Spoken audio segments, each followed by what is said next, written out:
Hello, Telepreneur. Hello, team. Hello sa team ko, Luzon, Visayas at Mindanao.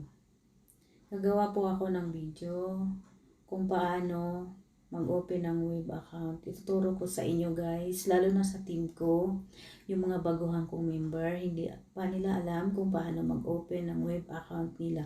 Karamihan nagtatanong sa akin, Coach, paano ba to? Paano ba to? Ganito. So, ito guys, ituturo ko na sa inyo kung paano. Panoorin nyo lang to. Tsaka, step by step tayo sa pagtuturo para maintindihan nyo. So, ito, start na tayo. So, ayan. Si-search na natin si TPC. Ayan, lumalabas na siya. tpcph.com. Yan sa Google. And then, Telepreneur. Ayan. Tapos yung mobile number, yung dealer number nyo po. Type nyo dyan yung dealer number. Example, yung number ko. Ayan. 0913. Ayan. And then yung password. So, kung nakalimutan nyo naman yung password, pwede nyong i-forgot password. Ito, meron dito sa baba. Ayan, i-click nyo lang to, yung click here. And then, I'm not a robot. Tapos, magbibigay ngayon ng panibagong password si TPC. Mag-detect sa dealer number nyo. So, pag binigyan na kayo ng bagong number, itatype nyo na naman po ulit yung panibagong Follow the instruction lang. Login na naman kayo ulit. So, continue tayo. Ito, click natin. I'm not a robot. Tapos yung login. Hindi pa pala na-type yung password. So, halimbawa, ganyan. Incorrect password. So, meaning na mali yung password nyo. So, forgot password nyo lang. So, continue tayo.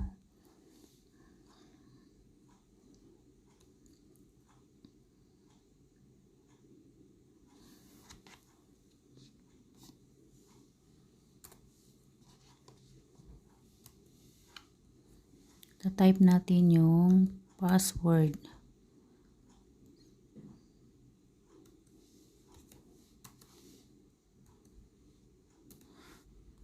So, ayan,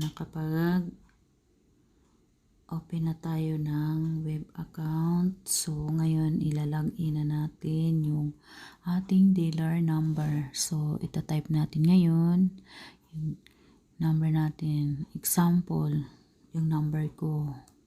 Ayan, lumalabas na po dyan. Kasi, ayan, naka-input na siya. Ayan. And then, yung password. Type nyo yung password. Kung nakalimutan nyo yung password nyo, pwede nyong i-forgot password. Ngayon, bibigyan kayo ulit ng panibagong password. So, sisave nyo na yun. Tandaan nyo na, isusulat nyo na. And then ngayon, type ko na yung aking password.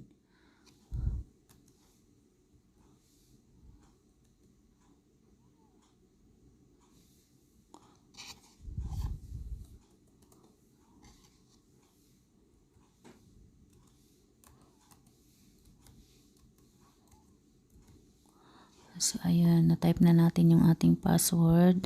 And then, next click nyo yung I'm not a robot. And then, log in.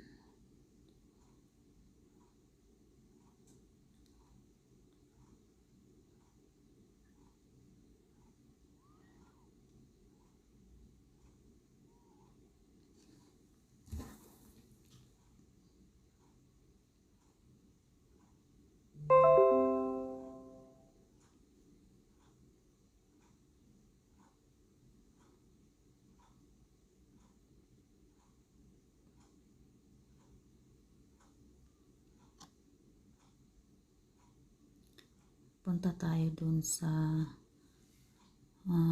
i-click nyo yung login. Ayan yung pagmangkin ko. Chat ng chat. Ayan. Ayan, lumalabas yan. So, pag lumalabas yan, punta tayo dun sa Google Authenticator. So,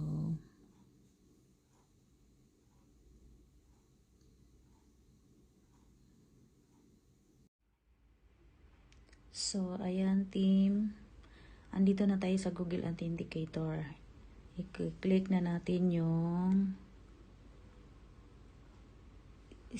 get start. Ayan, malabas na siya. Mamimili lang kayo dyan. Kung gusto nyo ng scan or QR code, pwede rin yan. Or enter a setup key. Pwede rin yan. Para sa akin, dito ako sa enter setup. Ayan, lumalabas yung account name. So, sulat natin dyan, pangalan natin. So, Evelyn. Kahit ano lalagay nyo, pwede yan. Evelyn. Yan.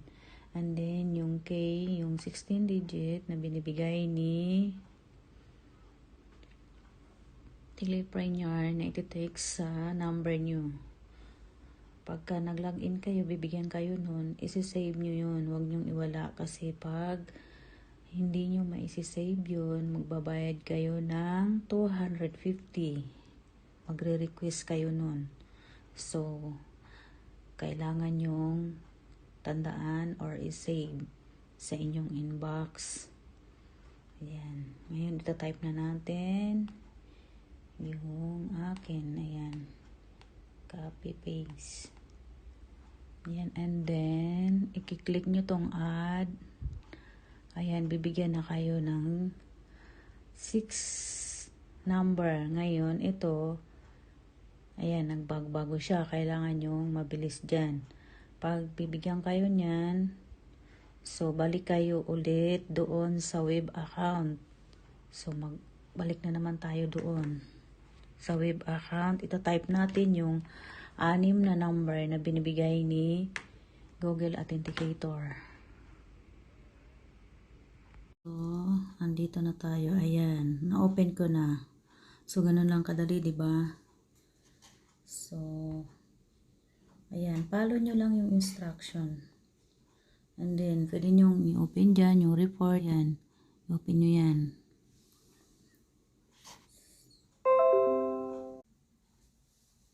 So, ganun lang guys, kadali. I-follow nyo lang yung instruction. Makukuha nyo rin. At kailangan yung ulit-ulitin yung panoorin yung video ko. Matutunan nyo rin yan. Sa una mahirap. Pero, pagka ma-openan nyo, once na ma-openan nyo, tuloy-tuloy na yun. Hindi na kayo mahirapan. So, ayan. So, see you on next video natin. Marami pa akong ituturo sa inyo. See you later. Bye!